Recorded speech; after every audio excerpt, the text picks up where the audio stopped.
Hello, my friends. My name is Ryan Freeman. Thank you for coming to my channel. It is Thursday on a very warm March day. I have just finished work and I just thought I would do a little video talking about working with co-teachers, various types of co-teachers, and managing your expectations and managing their expectations. Because when you cooperate with someone, just like you go into a marriage, the husband has expectations of his wife. He has these ideas. Trust me, I was married, you know, I had ideas of how my wife was gonna be, and then there was the reality. And to be fair, I mean, she had thoughts of what this dashing American husband was gonna be like, and then there was the reality. And the same thing is true about any cooperation in the co-teacher relationship when it comes to teaching English in Asia. And there are other countries that use co-teachers, and it's not just in public schools, also private schools probably use co-teachers.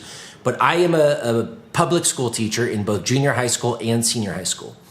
The co-teacher relationship is a dynamic one. And you start off the semester, you start off the school year, probably fairly optimistic, and they might be optimistic too, because there's, at least the way that my schools, I've worked at 2 schools in Taiwan, they've done it, is they solicit volunteers from the entire staff. They ask who wants to work with the Laowai, the foreigner, who wants to work with the foreign English teacher.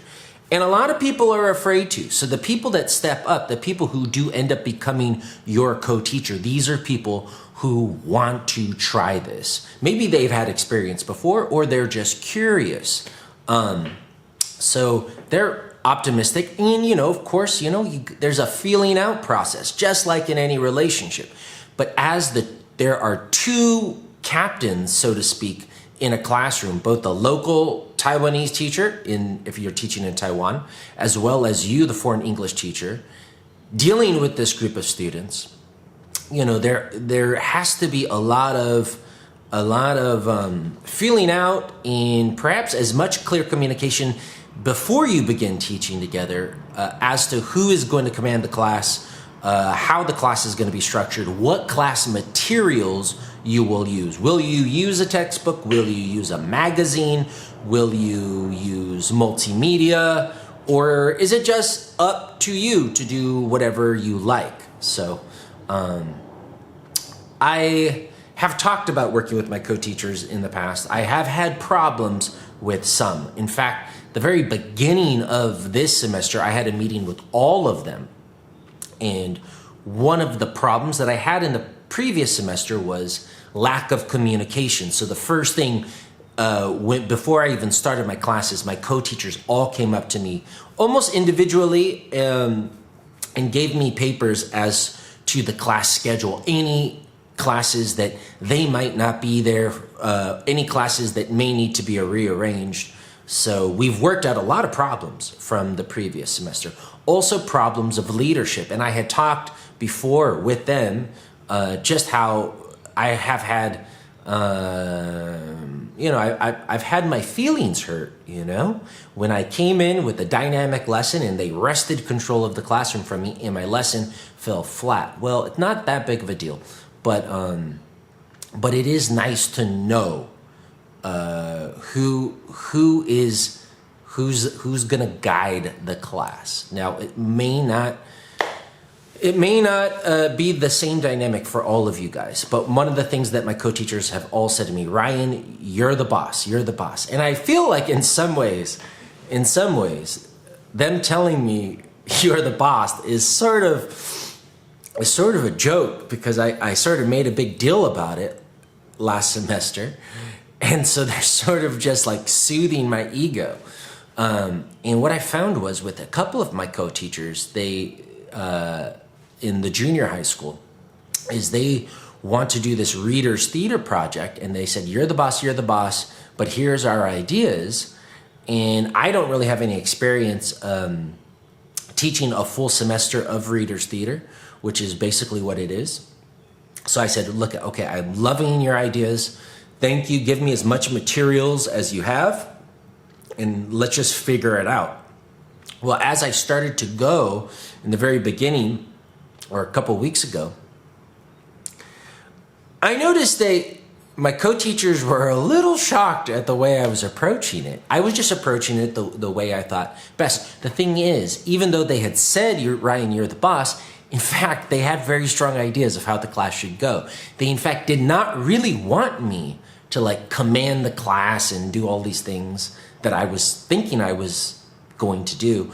What they wanted me to do more than anything was just to interact with their students in small groups and consult them on their script, consult them on the definition of words, pronunciation, but really just to get their students used to the idea of talking with a foreigner and using English and not being shy.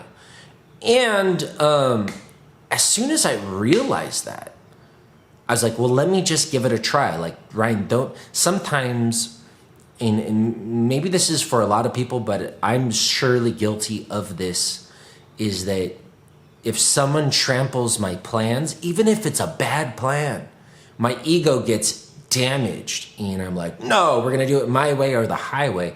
Well, I didn't do it this time. I tried what they wanted, what I sussed out, because they weren't like really, it was all indirect. There's a lot of, there's this sort of cliche that Western people communicate sort of linearly, directly, whereas Asians they communicate sort of circular. They don't exactly tell you exactly.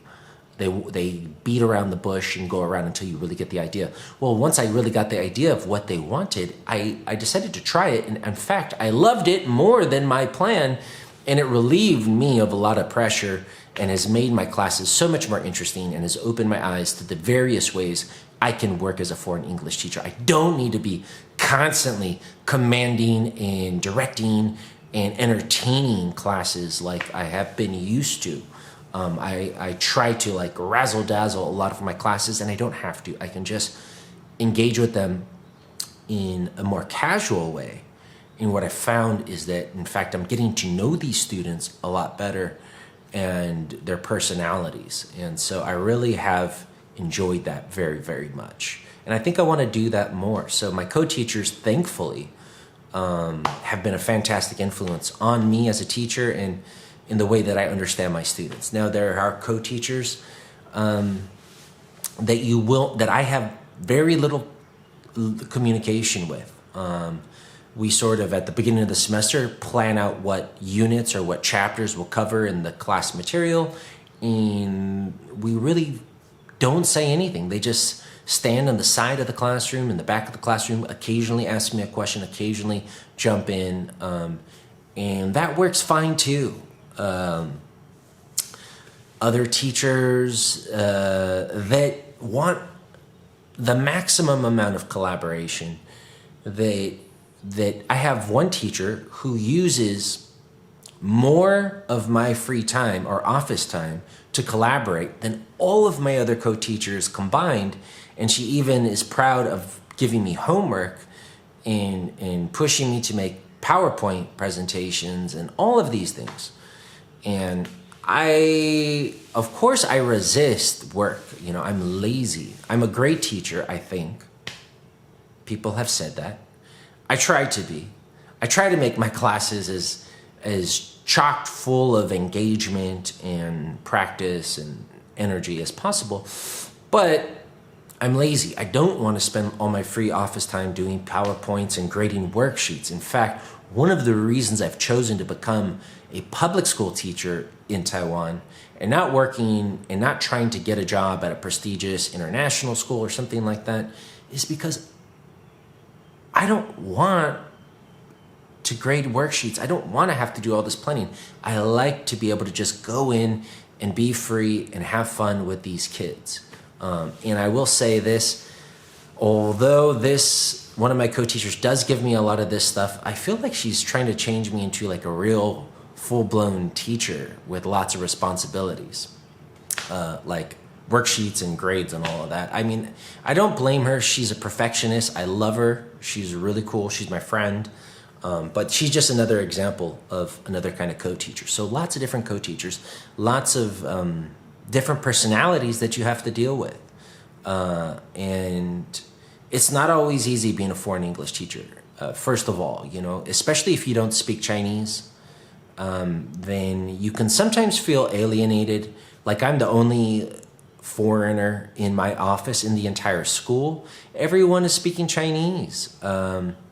And so you'll hear everyone in my office laughing about something, just rolling, laughing. And here I am, I'm sort of left out. I have to ask, what are they talking about? Sometimes I'm able to jump in. Sometimes I'm able to suss out what they're talking about. But oftentimes you do feel alienated. And I guess if it was just office work, I wouldn't be able to just work in a Taiwanese office, even though everyone is polite and friendly and respectful.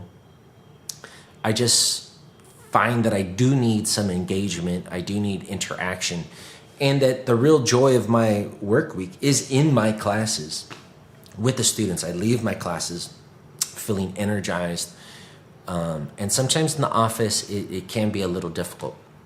It's not always an easy job, but it is a fun job to work at a public school in Taiwan.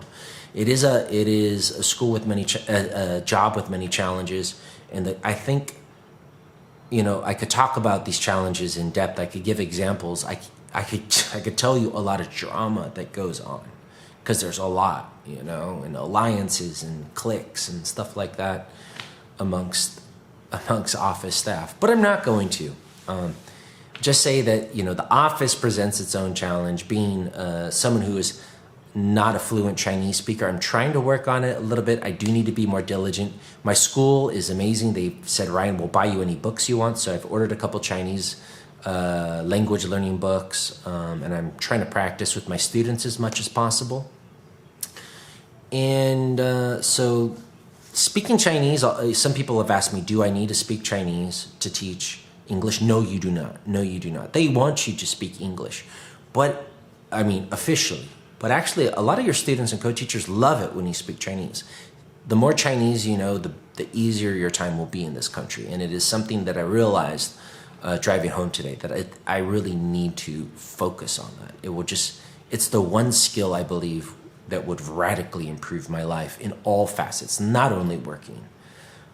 So there's the challenge with the language. There's the challenge with this interesting idea of having two teachers and two different communication styles and what their expectations are going to be. And sometimes, I have to disappoint my teachers, my co-teachers, and say, listen, I don't think I'm going to be able to make that PowerPoint. Okay, I'll try, but you can't just keep giving. Otherwise, they'll just keep asking you to do more and more. You have to sort of set your boundaries, but also be open enough to perhaps try something that you might not necessarily have been inclined to do, but that actually might be a really fun and engaging way of teaching English.